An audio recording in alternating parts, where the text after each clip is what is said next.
I've been to this town several times before, but never with a camera. One of the fascinating things about places like that, especially this town, is people more than happy to talk to you and share the information, help you learn a little more. Hey everybody, Carolina Tony coming to you today from Mount Airy, North Carolina, the hometown of Andy Griffith. On October the 3rd, 1960, at 9:30 Eastern Standard Time, Mount Airy became to us Mayberry, and history was changed forever. The beloved town, Mayberry, became our hometown. Now, I've seen two other videographers that I hold in high esteem, Adam the Woo and the Carpetbagger. Both do videos from here, and they were very good. And I've decided to come back myself, this time from behind the camera, and see if I could even live up to their standards. But hopefully you'll enjoy this. Be sure to go down here and click subscribe, and if you enjoyed this video, give me a big old thumbs up. But for right now, let's go check it out.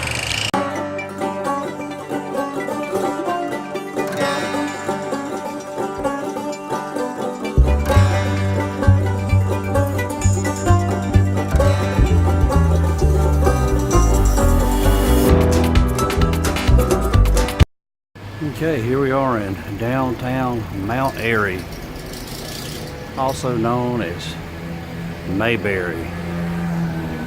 Coca-Cola, 5 cents. It's been a long time. And check that out. Walker's soda fountain. See if we can jaywalk. Stop walking, baby. Walk all over town. Sweet tears of sadness falling down. Here's Opie's candy store and old time goodies. Now, in the TV show Andy Griffith, a lot of times they would go down to Snappy Lunch to get a pork chop sandwich. Morning. Snappy's Lunch right there. You can go in and get you a pork chop sandwich. Oh, Floyd the barber. Is that Floyd right there sweeping the floor? Good morning. Morning. How are you? I'm great. How you doing? Doing good. I guess that's everybody's had their hair cut here, huh? I'll tell you what, there's been thousands and thousands of them cut here. Really? Shop opened in 1929, Uh-huh. and so everything you see in here, 89 years old. Wow. So those chairs are original, huh? Chairs original. Those are chairs that Andy grew up getting his hair cut in. Well, I'll be down. And my dad, 1947 through 52, when Andy was finishing college at Carolina, ended up being the last living barber in Mayberry to cut Andy's hair. So, Wow. So you followed in your dad's footsteps? not quite. Not quite. I'm a retired teacher. He didn't think I'd be smart enough to be a barber. Don't trust you with a straight razor, huh? Yeah, that's true. It doesn't matter much anymore because I'm dead, Uh-huh. and that'll wear out a razor quickly. Uh-huh. Dad always went like 45 back and forth, never took it off. Well, I'll be down. And then that was between every shave. Then this smooth side, back and forth. Then when it just lied. But they always put the hot, wet towel around you, and that softened up. And they put shaving cream on it. Yeah. And that softened up those whiskers, they just about melt off. I'll be down. 1920, the right chair? Yep. Where these two are 89, this is 98. Uh-huh. Now, I remember when I was a kid that it set me in a chair like that with a board across it. Just like that right there. 89 years old. Yeah? Booster seat. I'll be dog. Wow. Thank you, sir. Mayberry Inn. Here's a look in Aunt Bee's bedroom.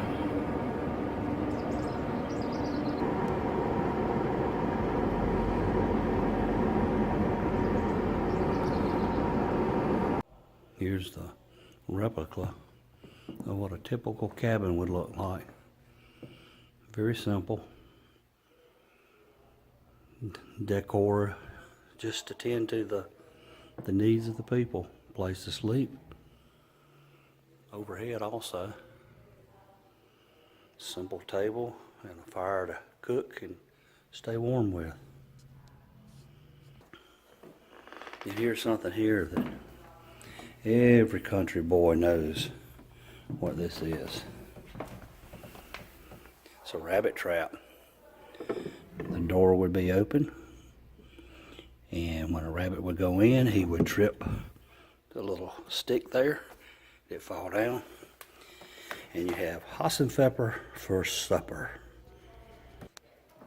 And of course, if we went down to the general store at the turn of the century, it would look much like this.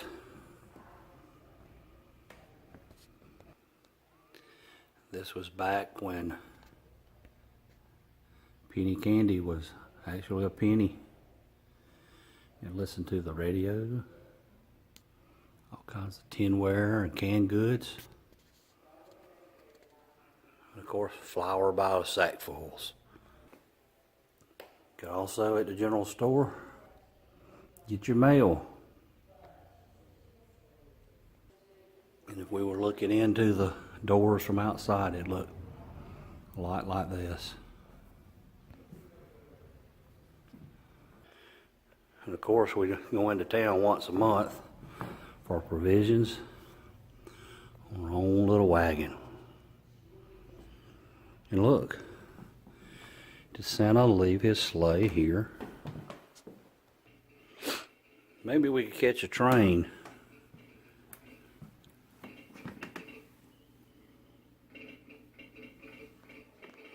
Here at the ticket office. In 1904, the Mount Airy Hose Company was formed. Minutes after that first meeting are contained within this book. It's when the first firehouse was started here, or at least the hose company. And here's some of the early trucks.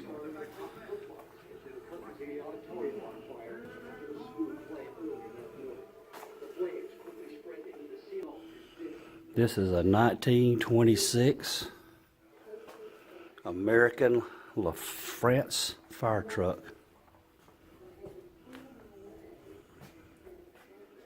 This is a 1946 American La France fire truck. This here is the truck probably that Gomer learned to run so fast. You remember the show where on Gomer Pyle, he was a real fast runner, and they asked him how did he get to run so fast, and he said because he run after the fire truck so he could ring the bell. I've got to get to the fire. Let's go in and see if Andy's here.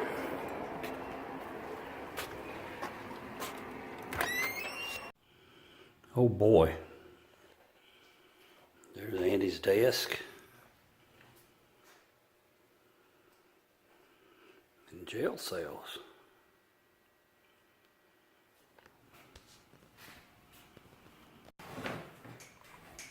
Sarah, could you get me Ellie down at Walker's Drug? Sarah, get me Walker's drugstore. Judging a beauty contest must have been out of my ever-loving. Or do you remember this? Nita, Juanita. That was Barney that did that. All right.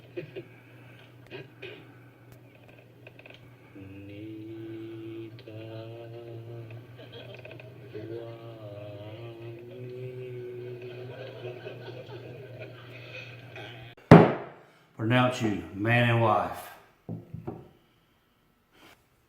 Ooh, Aunt Bee's kerosene cukes.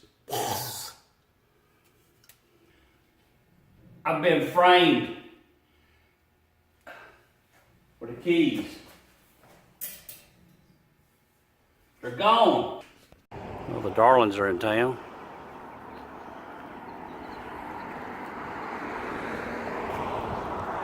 Looks like they're staying at the Mayberry Hotel. I hope all of them don't think they can stay in that one room. Let's go see if Briscoe's at home. We might can sit down and do some picking and grinning.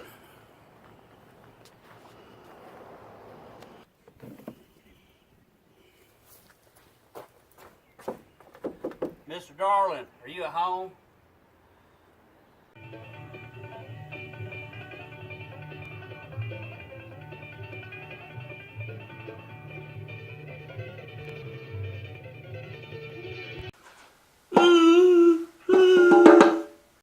Old MacRyer jumped in the fire, fire too hot, jumped in the pot, pot too deep, jumped in the creek, deep too shallow, jumped in the tallow, tallow too soft.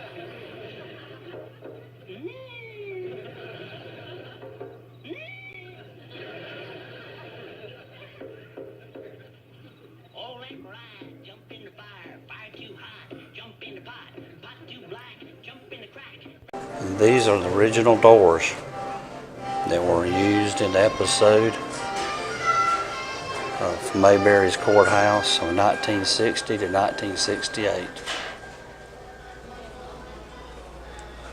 Andy put his hand right here hundreds of times.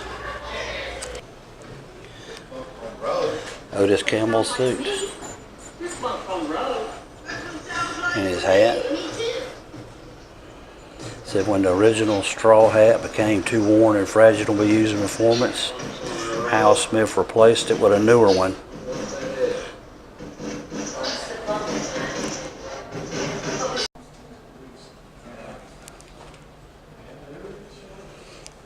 Okay, here's Barney's suit that he wore in the episode titled Irresistible Andy.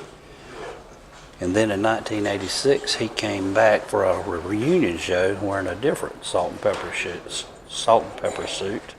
Does anybody remember this brown suit that Goober wore, trying to impress the ladies? And there's Goober's gas station clothes with his hat. He actually took the hat and cut holes in it himself, had it bronzed and donated to the museum. Emmett's Fix-It Shop.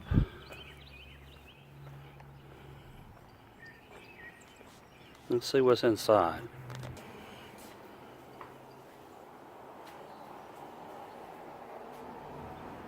Yeah, radios and toasters.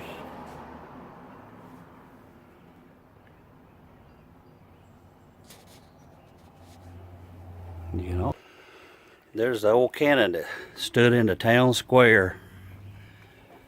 They had TR inscribed on it somewhere. Let's see. It's been, oh, it does. Right there. But it wasn't Teddy Roosevelt. Well, it looks like old Barn is parked there, getting ready to take some people for a ride. Right now, let's go into Wally service station. Get us a drink. When in Rome, do as the Romans do, or Mayberians.